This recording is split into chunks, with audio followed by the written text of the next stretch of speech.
We have two wires pinned on the ground, separated by a distance r. The two wires carry a current I in the same direction. We place a third wire with mass M right here, and it's seen to hover. And we're asked for what is the current in the third wire. So what's going on here is we have two wires, I1 and I2. They carry current in the same direction. Let's say that's into the page. I1 equals I, and I2 equals I. So those two wires each create a magnetic field. They create a magnetic field right here at this point, the top of the triangle. A third wire is sitting in that magnetic field. That wire is carrying a current, so it feels a magnetic force. The wire floats, so that tells us that the net force on it has to be 0.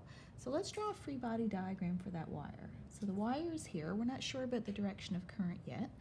Let's ask what forces act on it. Well, we definitely have the force due to gravity points down on it. There's the force due to gravity, the weight of the wire, m times g.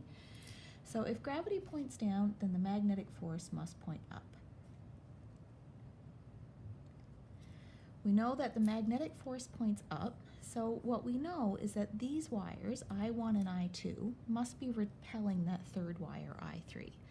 So if they're repelling, we can remember that we know that the force between wires that have currents flowing in the same direction is attractive, but the force between wires with current flowing in opposite directions is repulsive. So this wire is repelled by these two guys, so that current must be opposite direction. It must be out of the page. So I3 is out of page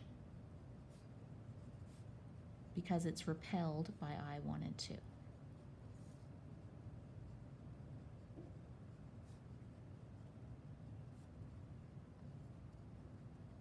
So that gives us the direction of current. We're also going to need to sort out the magnitude of the current. So to do that, we know that those forces have to be equal and opposite. We know this force exists because there's a magnetic field here. So let's see if we can figure out those magnetic fields. What are those magnetic forces, and how does that get us to the current? So the next part we'll do is think about what are the magnetic fields there.